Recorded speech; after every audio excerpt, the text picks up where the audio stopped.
I am Pam Glazener, just to introduce myself. I am an occupational therapist and an ATP, and I have been at Houston Methodist Hospital for 32 years, where I work, and I have been doing ALS patients and working with them for 28 of those years as my primary role at the hospital. I have been a therapist since 1991, so I aged myself. And this is Stuart Strack. I'm Stuart Strack. I'm an ATP, been an ATP since 2000. I started in the Methodist Neurology Clinic as the provider in 2006. Together, we have seen a lot of ALS patients and provided mobility for them. So hopefully some of the things today we can teach some tricks and some ideas and how we're currently seating our patients and the success we're having. Okay, neither one of us have anything to disclose. Today, we're hoping this is what you get out of this presentation, and like we said, we really want it interactive, so we're hoping we have time to come down and play with some equipment. I'm hoping you'll have a better understanding of the potential progression in this disease. 3 components in the holistic approach that we take. We sort of have a different approach to our wheelchair assessments. 2 indicators that the disease is going to progress quicker than anticipated, and then just understanding the alternative drive controls based on that progression. My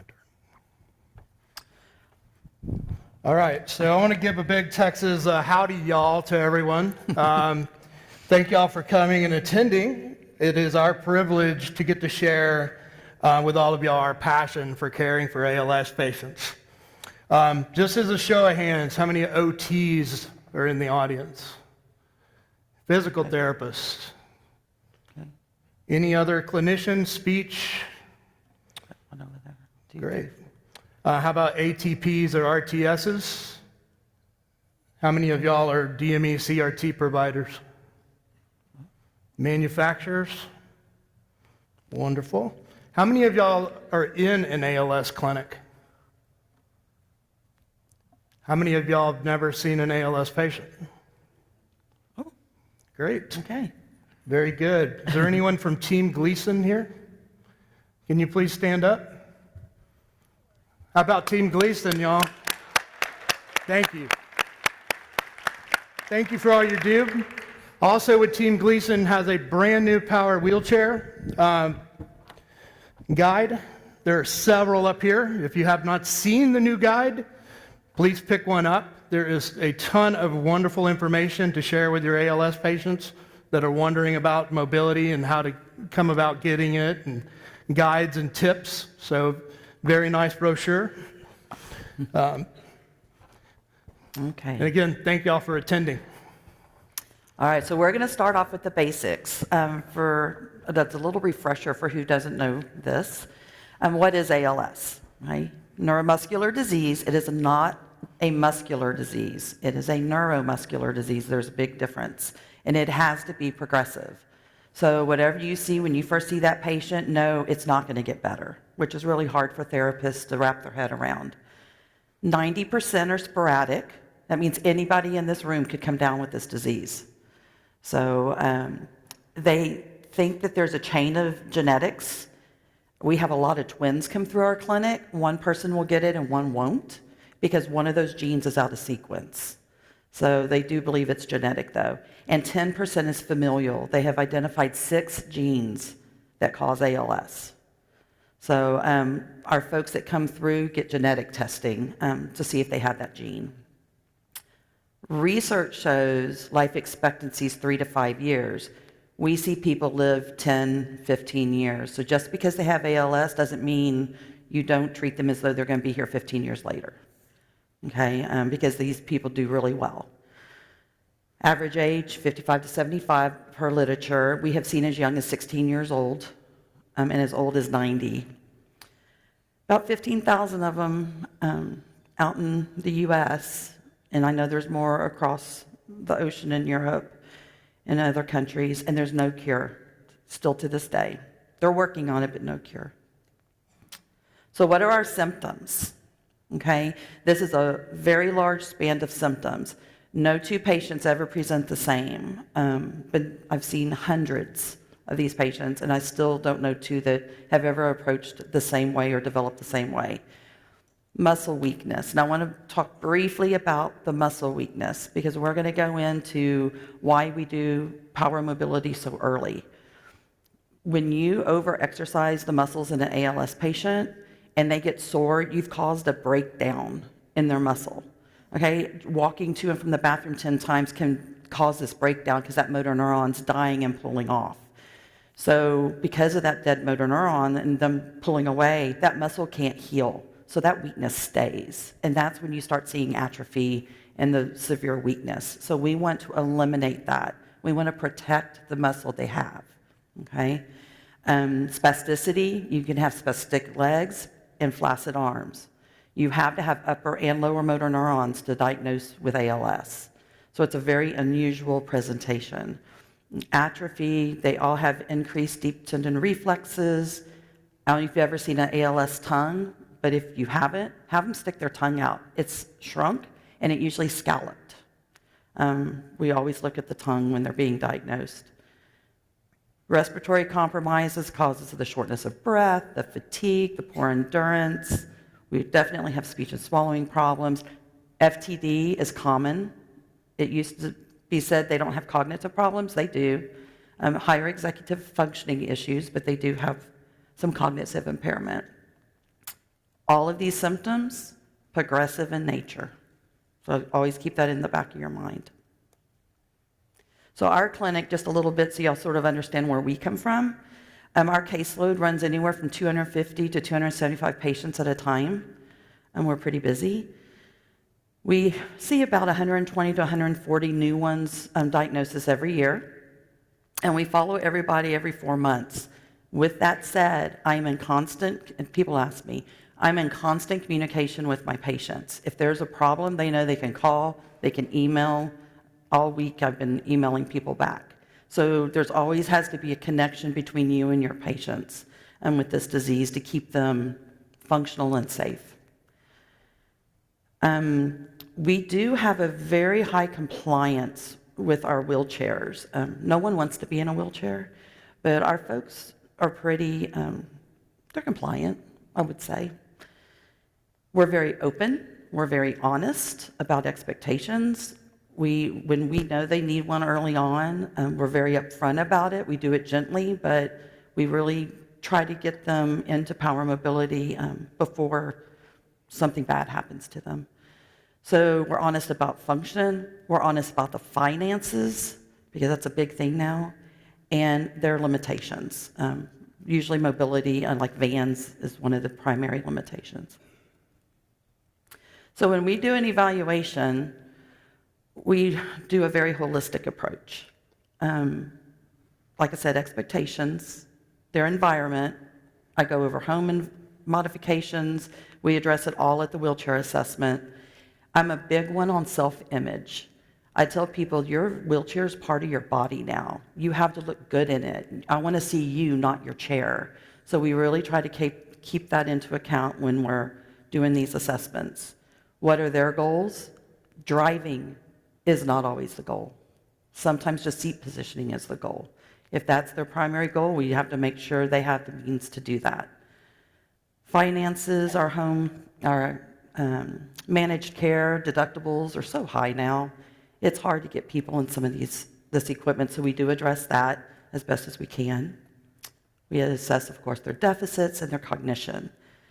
I want to point out again, with this diagnosis, if that patient can walk in the morning in their home, and I heard this in a few of the lectures today, or yesterday, they can walk around in their home in the morning and they're stuck in the recliner the rest of the day because they're exhausted, that's not functional. If they've fallen, that's not safe. And it will be apparent later in this talk why. So you have to ask them, is it efficient? Is it functional? And how do you look at the end of your day? Because we're wearing these people's muscles out, trying to force the walking. So, early access, very beneficial, and I've already touched on some of this. The energy conservation it gives, the fall prevention it gives, quality of life, independence, and the muscle preservation. Those are key to keeping your patients living longer, at least clinically what we have seen. No evidence, but over the past few years, our patients do really well. So progression. What is potential progression in this disease? There are 3 onsets that we categorize: bulbar, upper limb onset, and lower limb onset. Your bulbar is your speech and your swallowing. This is a faster progression because these folks run into respiratory problems. They have higher risk aspiration. They choke a lot. I mean, these folks sort of tend to progress quicker because if I can get my words out, the respiratory status becomes compromised. So a pneumonia to me is very different than pneumonia to these folks. So bulbar onset is a little quicker. Upper limb onset. How many people have seen an upper limb onset patient? They look like a man in a barrel, literally, like this, walking around, no arm function at all. Their first onset's upper arm weakness.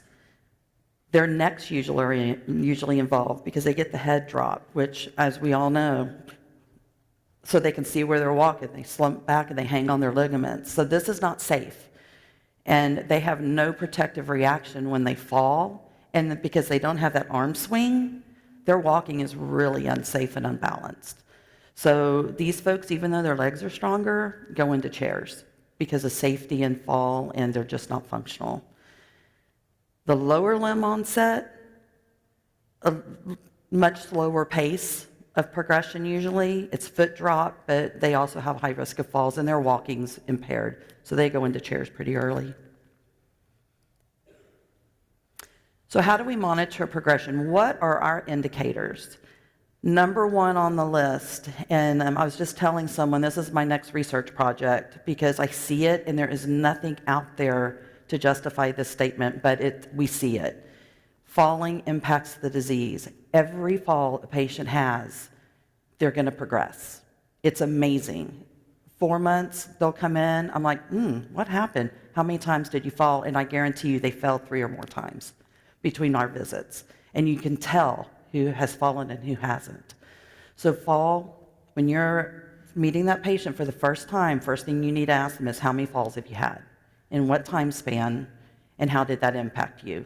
And that's going to tell you almost how quick they're going to progress. If you try it, you'll be amazed that it is a great indicator. The rate of decline in that endurance is related to your respiratory changes. We have the luxury of having FVCs, MIPS, and MEPS done every visit. So we graph our patients so we can see the decline or the stabilization. If you don't have that benefit like we do, and you're in the field, when they're talking to you during your interview, are they short of breath? When they're talking to you or they're trying to do something, are they using their accessory muscles? If you notice that, ask them, 6 months ago, was that happening? If they say no, you're seeing that respiratory change. So you can do a lot of observation and determine how quickly they're progressing with respiratory. Same thing with manual muscle testing and ADLs. Always ask, what were you doing 6 months ago? So if brand new patient comes in to see me, they have chews in their arms, okay? So 6 months ago, were you able to reach the cabinet? Were you able to take a drink out of a heavy cup of water? And if they say yes, and I've tested them, I can clinically figure out how much they've declined and how quickly they've declined. So you have to do your research on these folks to determine how quickly the progression is happening. And then we also at our clinic, and I don't know about the other clinics, there were quite a few, if y'all use the ALS-FRS scale, very well known. It's very valid, very reliable. If there's a 5-point decline in that scale, that's a functional, significant change in that patient.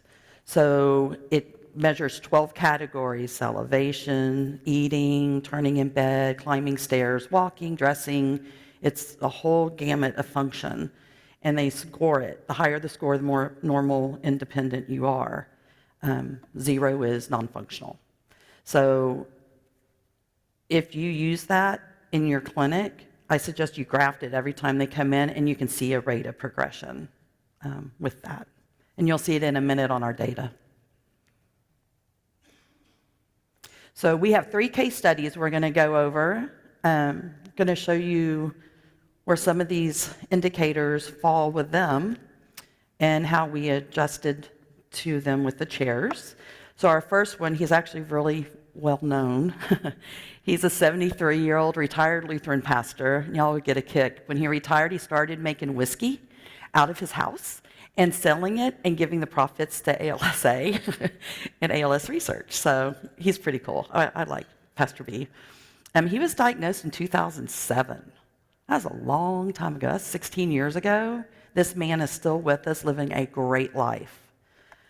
He was bulbar onset, so he's sort of an outlier, but he hardly has had any falls. The man is very, very safe. Currently, his breathing's pretty good, 66%, not bad. One reason why he is still stand pivoting, his spasticity is pretty significant. And he chooses that to use it in a functional way, so he's done pretty good. And the manual muscle scores that are on here are his current scores. So he still has 3s and 4s in his arms. And 2s in his hips, standing's getting difficult, but he does pretty good. He's a hoot. And his eye patch, he's had some medical problems lately, so that's new. So this is his progression over the years. So as you can see, in 2007, his ALS was, FRS was a 45. Okay, that's pretty good. 48's the high. So by 2 years, he had dropped 10 points. That's significant. And that's when we initiated his chair. Okay? He was still ambulatory some, but he was not safe because of the spasticity. So we went ahead and ordered his chair. As you see, this guy's sort of an outlier because his breathing has been real stable. His progression looks pretty significant, but you got to remember that's over 16 years. This man is still joystick driving. And he's going to talk about what we've done to his chair. We have tried to keep him away from any kind of alternative drive control. And y'all are about to see the most simple way to fix a wheelchair for a gentleman like this to keep driving with a joystick, which he prefers. All right, Stuart. Yep. Grab all my stuff. All right, so Pastor B has been around a long time. We started with a C500 stander because he had not lost his speech at the time and was still preaching. He then went to a C300, which about bounced him out of his van, and he wasn't sure if he wanted another front-wheel drive, but in 2019, we did another F3 for him because I convinced him that they fixed the suspension. So still happy with the front-wheel drive. So we're going to talk about a little bit, and this is what's going to get passed around. So we have the Pastor Bill ball, which I think I'm going to now name the Pirate Bill ball with the new eye patch thing. So he thought that was funny at clinic. That we're going to change it on him. But we're going to pass these around. Please switch between the traditional rubber and hold the metal in the middle of the joystick. Move the joystick with your fingers using fine motor and feel how much and how stiff the gimbal is, and then replace it with the Pastor Bill ball, which he went into woodworking and was actually making these for patients for bling on their chair to have a nice stained wood ball with about 90 layers of polyurethane and very beautiful. But we came up with a way to make them a lot more inexpensive, and here's the knob for that one.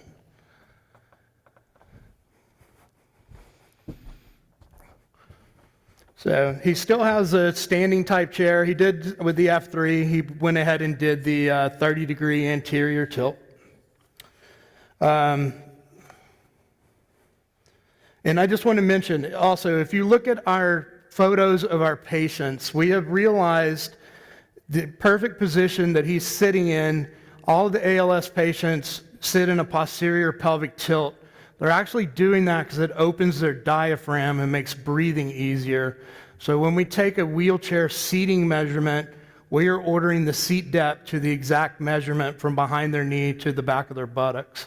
So seat depths that most people would find crazy at 21, 22s, 24s, depending how the patient sits, is not what we're typically taught in seating, but this is definitely how you should sit an ALS patient. I believe we have a video available for him driving.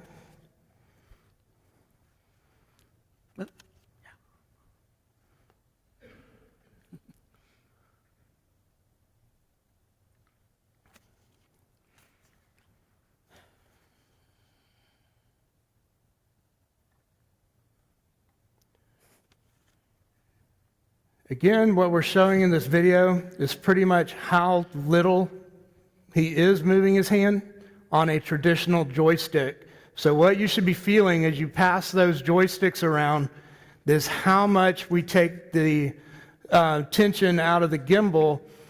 What we also do is program the chair, so we're decreasing the throw. So he's driving with throw set at about 70%. And for anyone that doesn't understand what throw is how far you have to move the joystick. On most manufacturers, it's set at 100%. That means to go to 100% of your speed, you have to move the joystick 100% of the way deflection. Most of the manufacturers allow us to bring that all the way down to 30%. So just deflecting the joystick 30% equals the 100. We also typically give some tremor dampening. The tremor dampening allows a more direct movement, so a more meaningful. So if there's any tremor or movement I didn't want to do from hitting a bump, the chair is not reacting, and the chair operates very smoothly. Also, we decrease acceleration, and we increase the decelerations, so that the chair stops and doesn't keep cruising when they meant to do a different command. So it really, truly feels like they have full control of their chairs. Yep.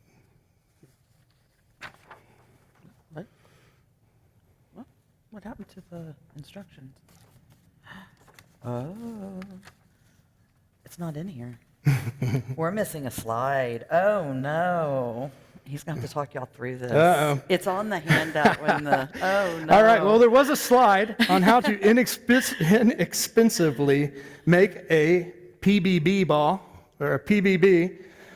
Those 2-inch wood balls, I have found them on Amazon right at about $1 a piece, at a quantity of 20. Using and of course my print's too small and I don't have my glasses on, a 15/64 drill bit, and then drilling the depth to about 1 inch and making an inexpensive joystick modification. Do you want to talk about, we don't use microlight?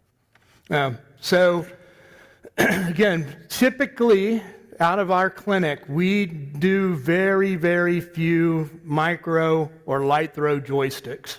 The only time we're using that is if we're actually using a patient's chin or lip to drive.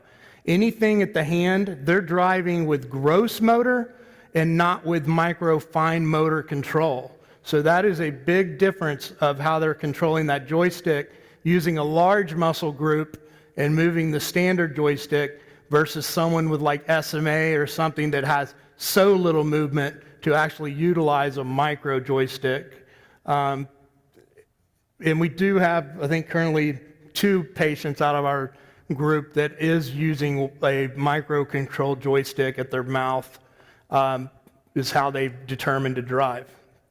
So another point, when we do our evaluations, we ask the patients what they want to do and how they can do it. We give them multiple choices.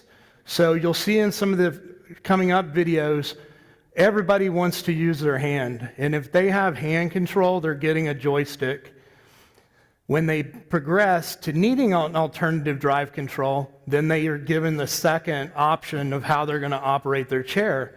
They might be able to get up in the morning and use the joystick, but in the evening they've got to use a head array or some other type of equipment. So again, it's not our idea of how they're going to keep moving themselves. We propose suggestions on how they can keep themselves with independent mobility. Okay, so the second case is Mr. S. A very interesting gentleman. He's 65 years old, and he is still working full-time as a mechanical engineer through his eye gaze. He's pretty impressive. He was diagnosed in 2016, so it's been 7 years since his diagnosis. He had upper extremity onset first, and his arms were pretty weak when I first met him. His breathing has plummeted. He's at 18% FVC right now. And when you see my MIPS and MEPS, the first number's sitting and the second number is supine. I was impressed he could do this supine because he doesn't lay back. He's on AVAPs 24/7, non-invasive ventilation. But he does very well. He's been like this for a long time. His first wheelchair was only almost a year after his diagnosis because, guess what? He had 7 falls. The impact those falls had on this man was impressive. He even said, I should have listened to y'all and gotten a chair after my first fall. So currently, we're lucky, his neck is still 4 out of 5 strength. So we're very blessed to have that. But his arms are 0s to a trace, and his legs are 0 to a trace. He has movement in his dorsiflexors, and that's it, in his legs. And he's using a 4-switch head array. So he's going to go over, the data. Okay. So in 2016, he was a 37 on the score. He had 2s and 3s in his arms, and I only posted the arm manual muscle testings, not the legs, just because it's more about the driving function. By 2017, he had a 6-point decline, 7 falls. Look at his manual muscle scores, 1s and 2s. That was fast for what I usually see in the arms. He declined so quickly, and his legs didn't fare much better. So by 2018 or 2019, he almost had 0s. Okay, so we initiated his chair. Unfortunately, I think we should have initiated it earlier, but he didn't communicate with us. So it is what it is, and we worked with him, and he's very happy with what he's doing. The respiratory rate and the function doesn't always coincide. Look how good his breathing was. And he got sick, and there it went, because he had inflammation in his system from being sick. So his respiratory status started declining. So keeping him healthy, safe, and not falling, 3 huge things for your folks. All right, jump off the chair. Mr. S, he's currently in a Permaville M3. I just finished about 2 weeks ago delivering his new F3. We are still working on driving and haven't fully switched over to the new chair yet.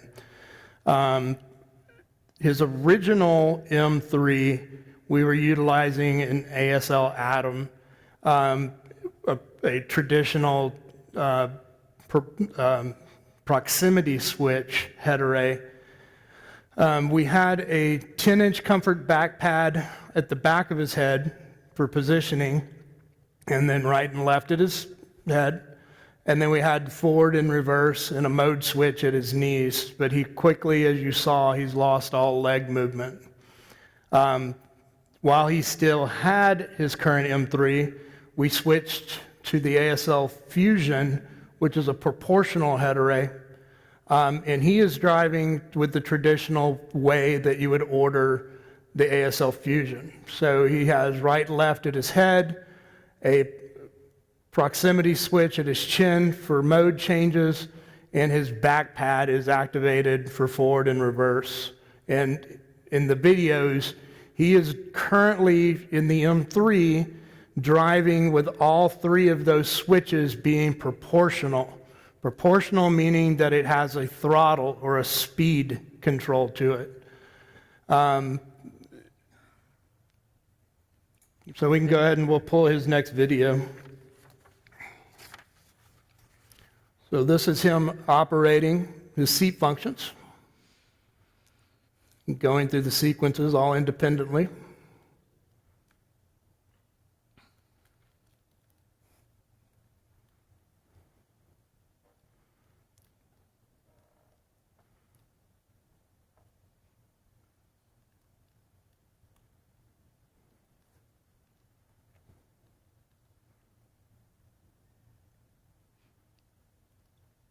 You want them? We'll pull the next one, operating the leg rests, going through the menu modes.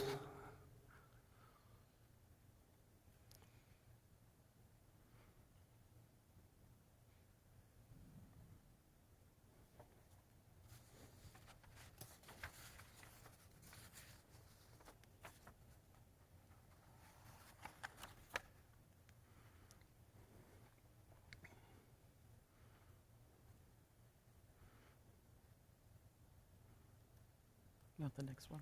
Yeah, and then we'll play there's one more video of him actually driving.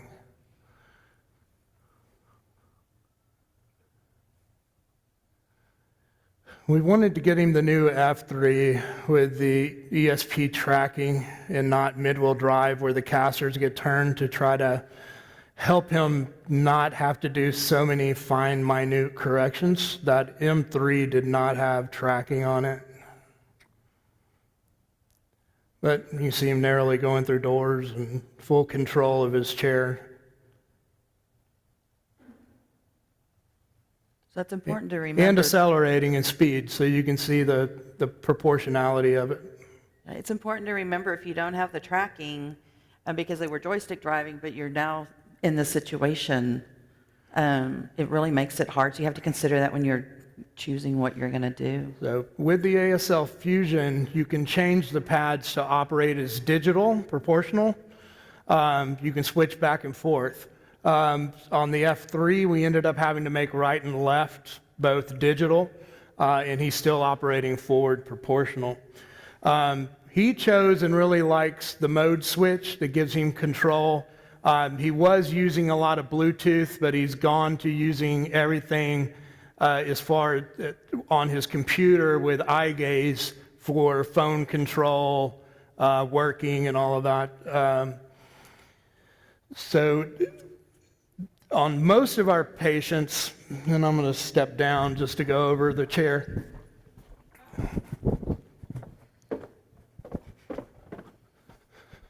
And again, we brought all this equipment, so hopefully we have a few minutes. If any of y'all haven't seen any of this, so slow, proportional.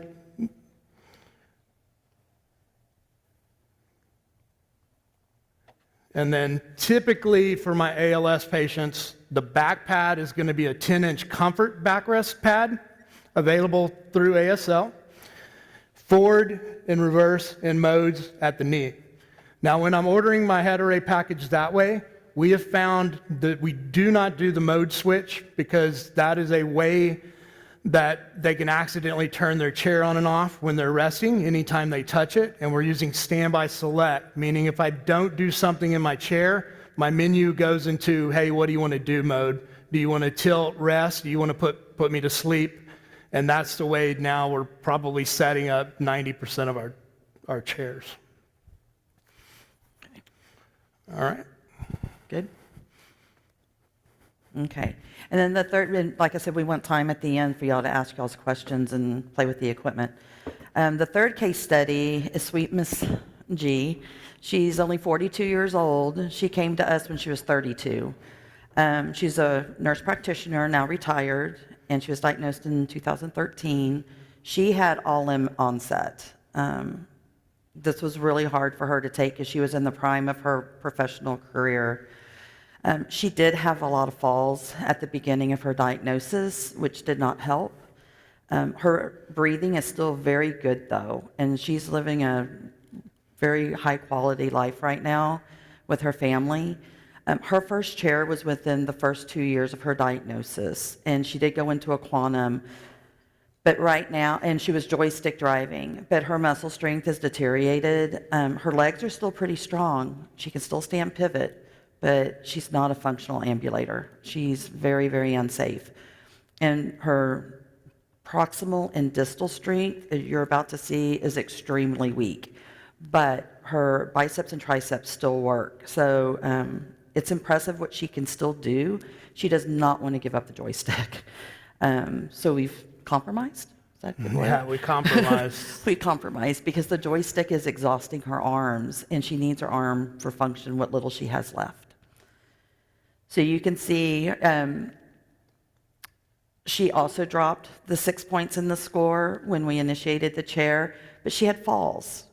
And I keep coming back to that. Clinically, we see it. It is the prime indicator. If they're falling, they're going to progress quickly, and you have to act and get their mobility device to prevent those falls. You can see her manual muscle testing too went from 4s and 5s down to 3s and 4s and quickly to 2s because of the trauma that she was having.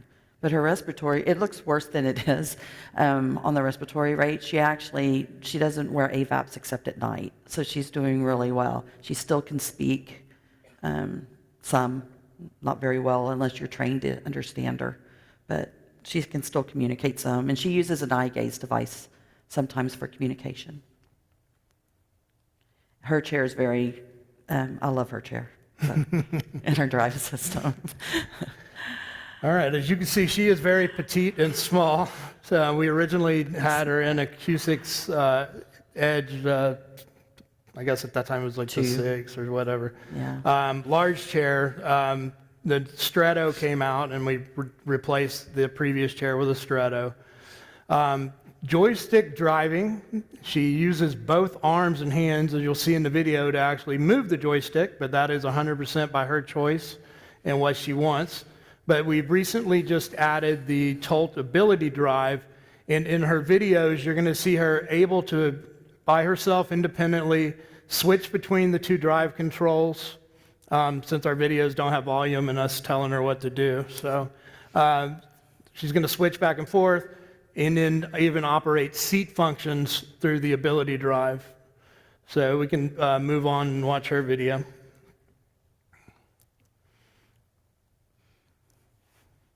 So again, joystick driving, but you can barely see her moving her hand. I believe I've got her throw down to nearly 30%, even using that goalpost handle. Like, it literally doesn't look like she's moving her hand, but just to prove that with throw and programming, and with adding the goalpost handle or the pass or bill ball, you can utilize the joystick for quite a long time. She's using her left arm to control her right arm in the video. I don't know if you can tell that, but she's using her left arm to control her right arm. Again, this exhausts her arms though, but this is really the only functional thing she can do with her arms at this time. So she prefers it. Ready? Yep. All right, so this is going to be her switching. If you see her moving her right leg, she is going to a proximity switch, a digital switch, no pressure, to tell the chair to go into the other modes, which she's picking on the enhanced display.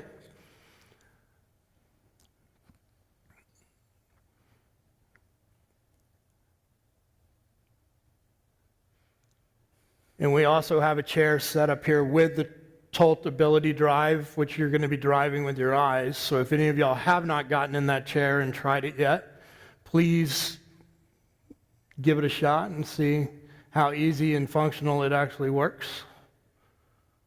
So now she's actually looking through her communication device camera, watching basically where you're going, but then with her eyes focusing on the directional point and then operating the chair to go where she needs to go. And you can see the purple moving is her eyes actually moving through the infrared camera to operate the chair. How many of y'all have worked with the Ability Drive? Awesome. We have quite a few people driving this way now. Yep.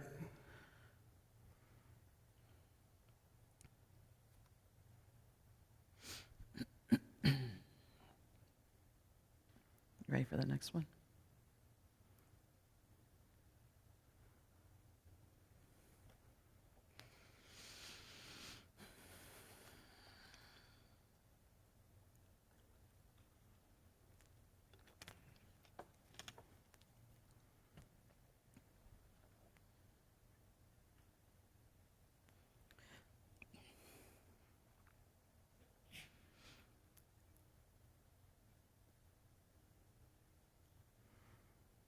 And again, full independent control, navigating small areas.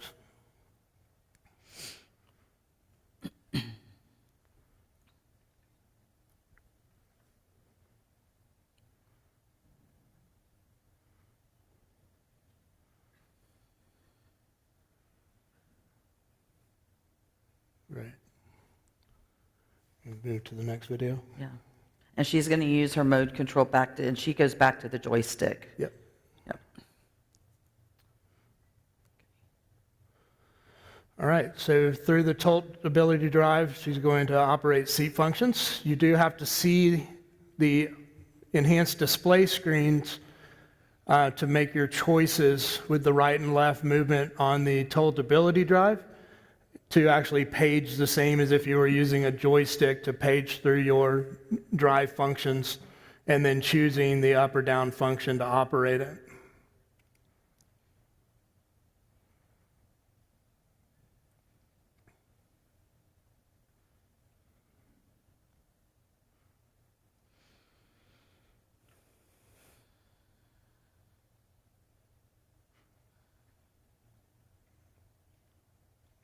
This is operating her feet.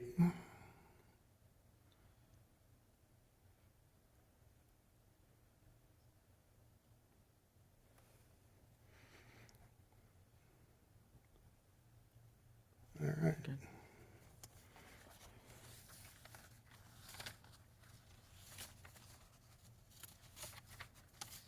What else? Good. Good.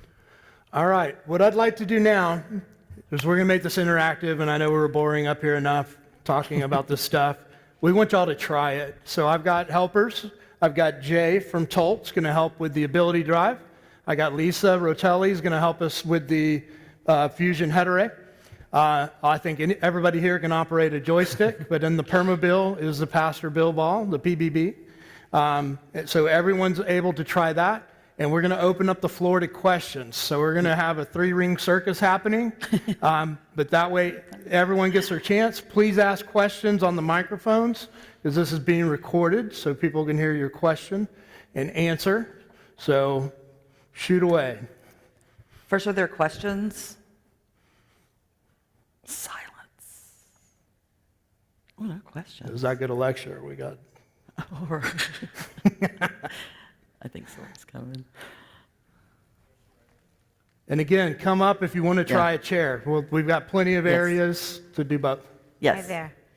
We're finding that headrests are, for ALS patients, one of the most challenging things to come across, that there is a tremendous amount of sensitivity in the cervical area and projecting vertebrae towards the later stages of ALS. I was just wondering if you could share a little bit about success stories with different headrests that you've used. We've, used them all. So if there's anything special you're using or any way of adapting anything that you're doing that I might not know about. You want me to go back to hers? Yeah, so Miss G, if you saw her, we are using a lot of the Elon from Motion Composites. It is a malleable headrest. It does not come out of the box to fit absolutely anyone.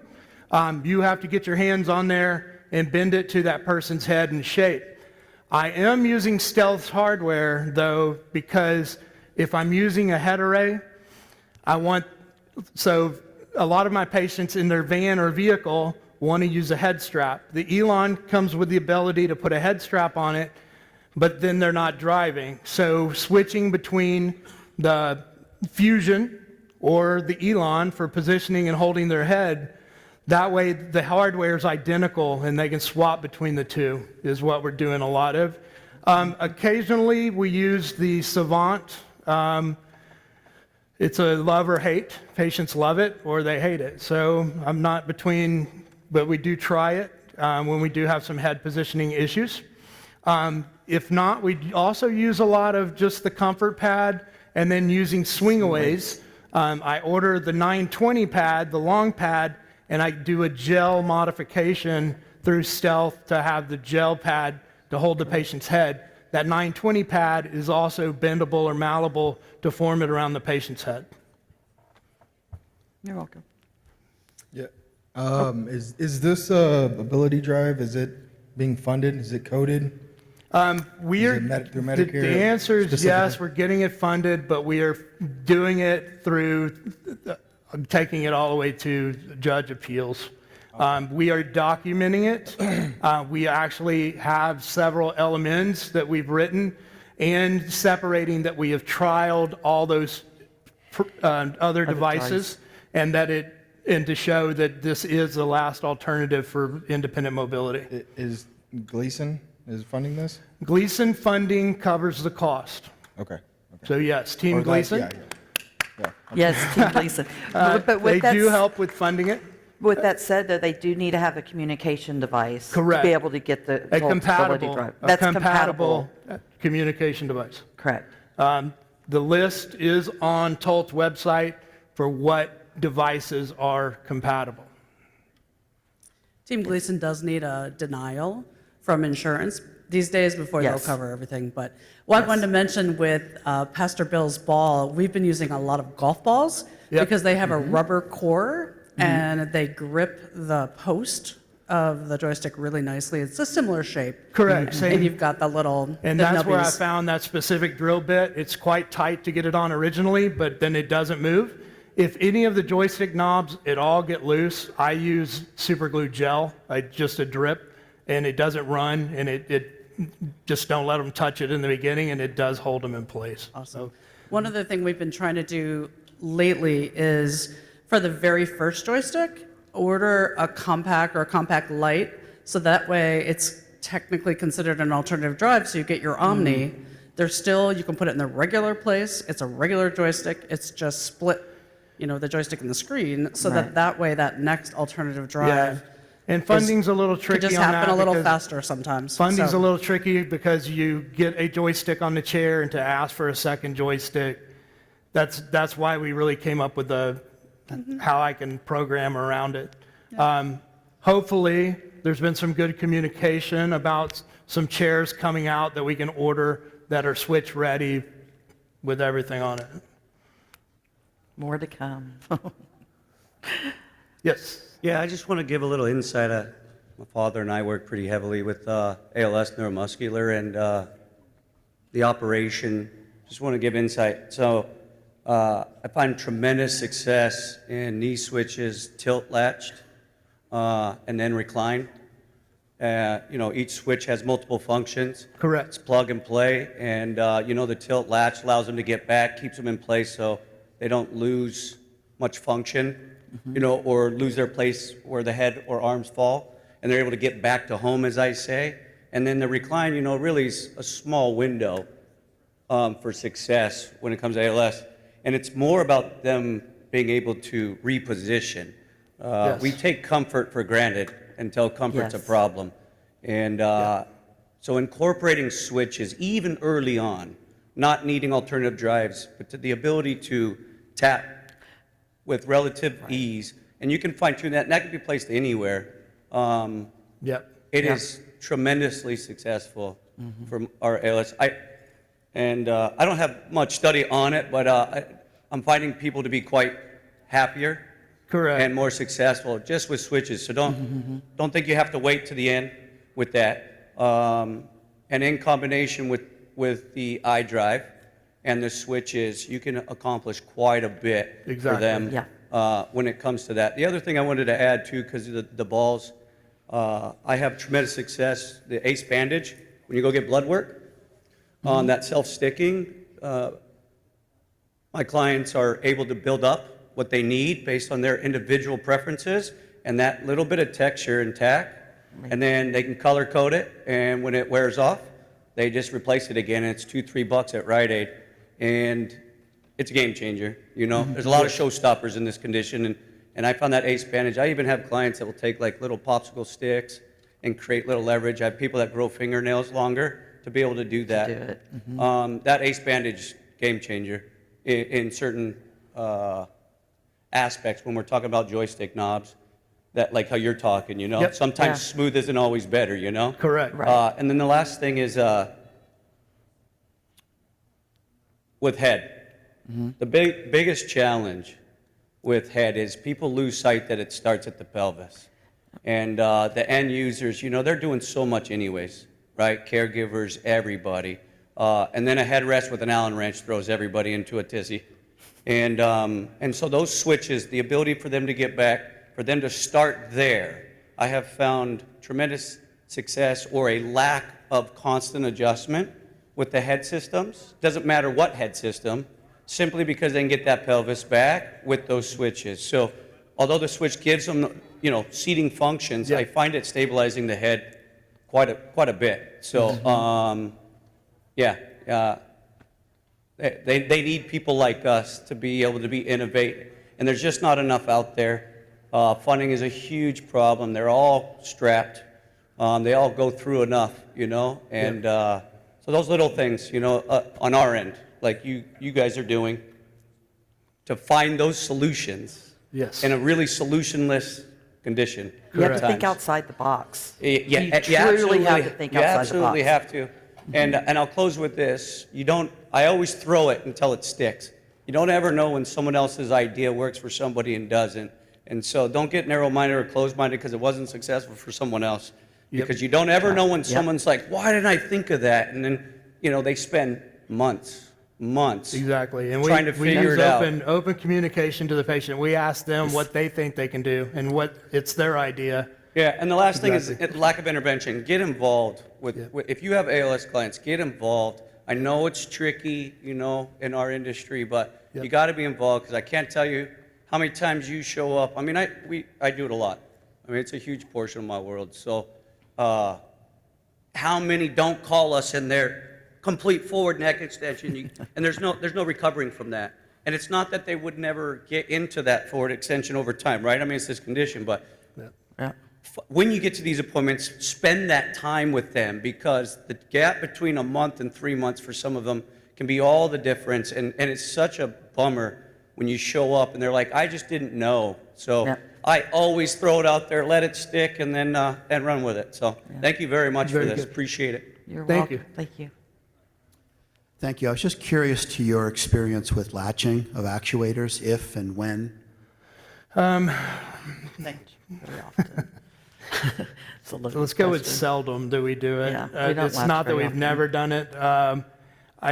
The last patient we gave latching to was actually a foot driver. So we actually had a switch at the foot.